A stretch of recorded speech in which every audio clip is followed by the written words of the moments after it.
Donnie and Dolly. The team is supported by ableauctions.ca. Closing your business? We can help.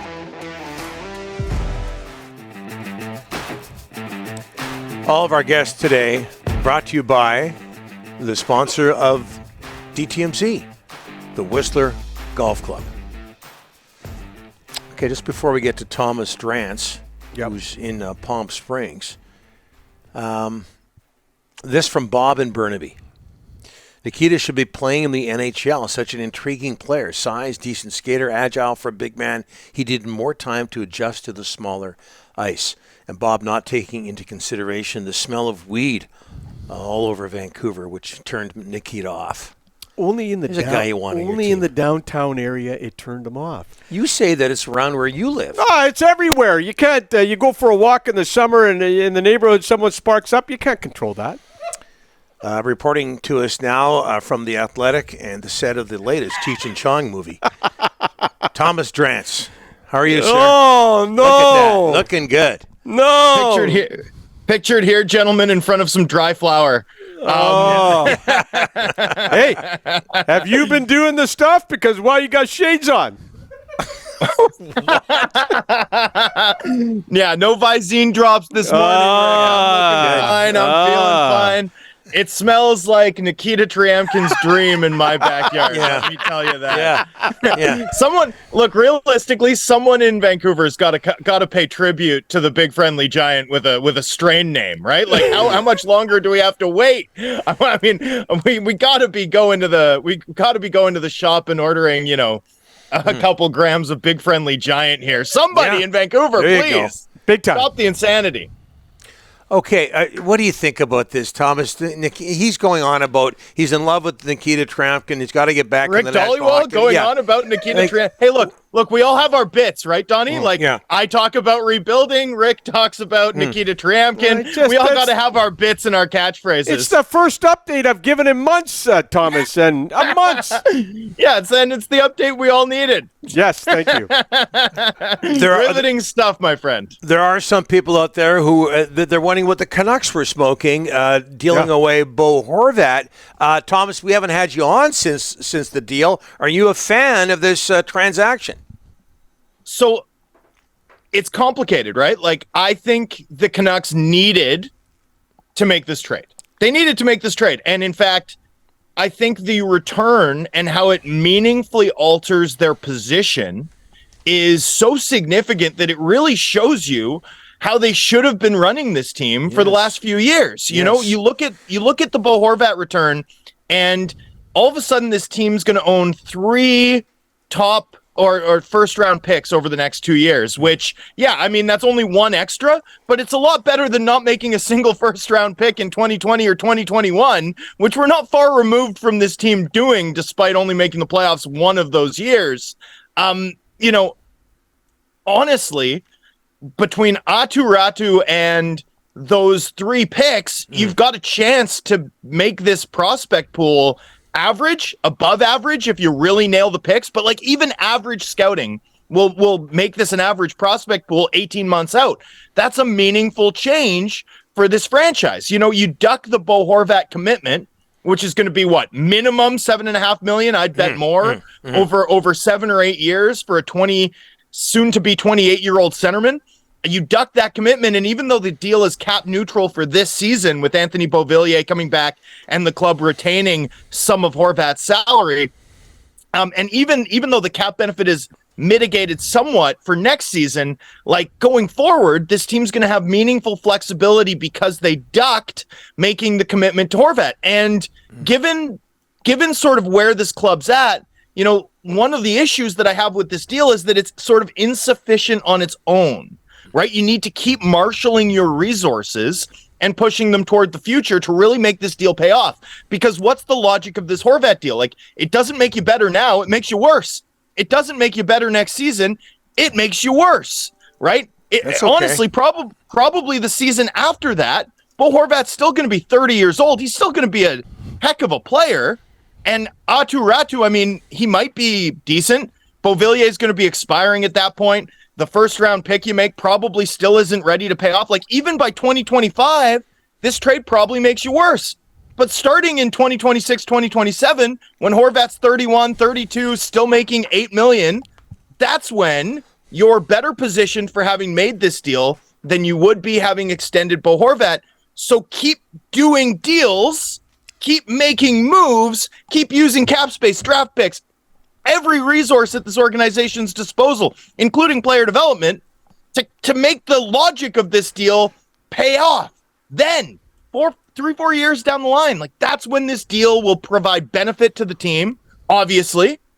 And I believe in that benefit, but you've got to make sure that everything you're doing is consistent with that if this trade is going to be a win for the Vancouver Canucks.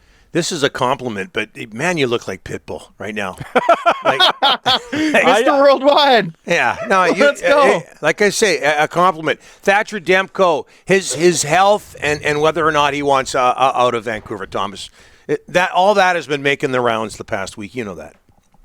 Yeah, I mean, look, I think here's the thing about no one's happy when you're losing. You know, like it's a compliment to these players and what I believe is the competitive level of all of these players that no one would be looking around being like, sign me up for this. Right. And I'm not saying that to be dramatic. I'm saying that as a safe assumption to make about the most competitive group of people you'll ever meet, which is competitive athletes. You don't get to this level if you're not 99.9th percentile competitive in just about everything you do. Right? I mean, you watch these hockey players play two-touch and they're devastated to lose before a game. Now imagine how they feel about their profession. All of that said, I don't have any specific intel on Demko wanting out necessarily.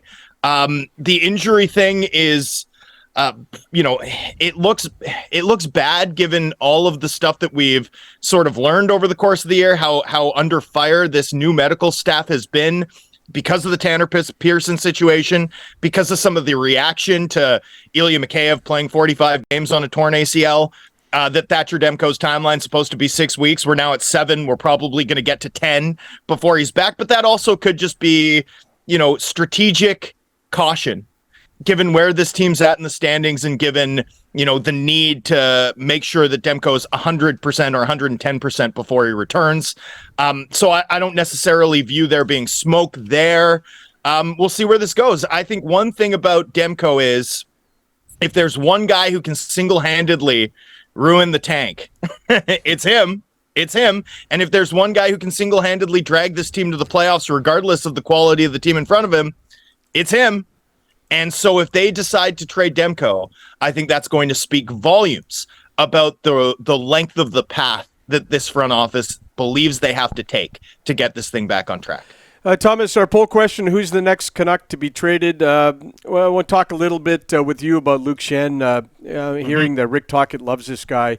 I know you and I had this discussion. No, I like him too. I like him as a guy. I like him as a player. Yeah, but okay, so you're saying, move him for the pick ASAP. You have to. Like, what are we talking about? He's 32. I mean, 33. How is he really 33? Yep. Come on.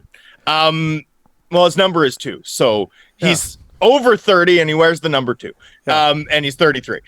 With Luke Schenn, look, how do you trade Bo Horvat and extend Luke Schenn? Yeah. Like, someone's going to have to explain that to me. That's Canucks logic. No. Right? That's Canucks logic. They're not extending him. There's been no contract talks. The feeling is that Tocchet might want him here for the rest of the season. If you're keeping him beyond the deadline, you're going to extend him first. You're not going to go past the deadline with him expiring and not trade him, right? I mean, it's either or, and we've seen this management group be pretty disciplined about that with Horvat, with Tyler Mott. Like, if you're keeping him beyond the deadline because Rick Tocchet really likes him, you're extending him before March 3rd. That's what it takes to do that. The argument for keeping Luke Schenn, in my view anyway, is based off of the low quality of options available for you on the free market among right-handed defensemen. Like, do you know among right-handed defensemen poised to be unrestricted free agents, Luke Schenn ranks 3rd in scoring? In scoring among right-handed defensemen poised to hit the open market this summer.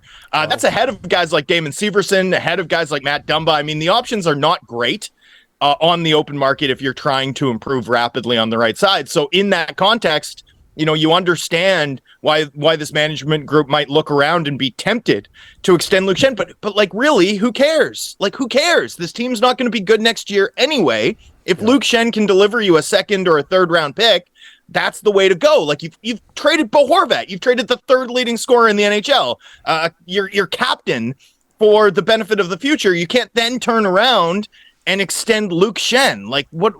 It doesn't make sense. They need to be decisive about charting a course one way or the other.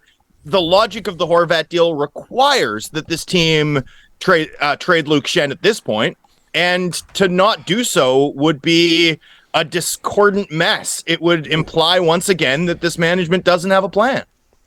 Okay, Thomas, quickly, but before you go, All-Star Weekend in Florida, home of the Panthers. You worked for the Panthers at Sure. one point. What's the state of that franchise, in your opinion?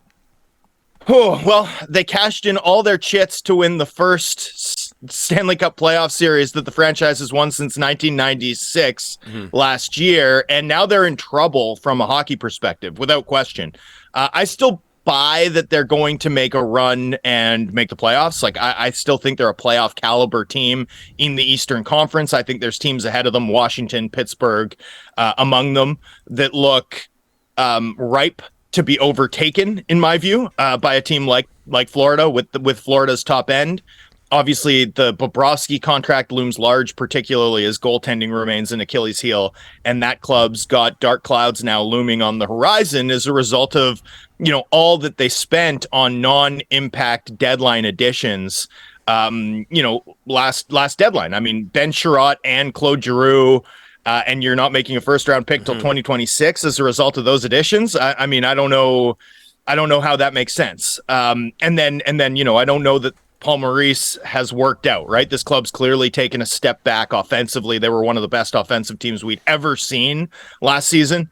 They've clearly lost their fastball, and some of their in-zone defensive coverage stuff doesn't look right to me. It looks like they're almost playing man defense, which is, pretty passé in the league at the moment. So I'm definitely concerned about where they're headed overall, which is too bad because obviously when he first came in, Billy Zito pressed just about every right button to get that team to a President's Trophy win, to really excite that market. And now it looks like perhaps that bump could be short-lived if the club doesn't come together pretty quickly here down the stretch, and then probably be pretty savvy about finding smart ways to add value and ideally fix some of their issues in net over the course of the next 24 months. Okay, judging by your background, you got yourself a pretty nice afternoon ahead of you, Thomas. Thanks for doing this. Appreciate it. Love the shades.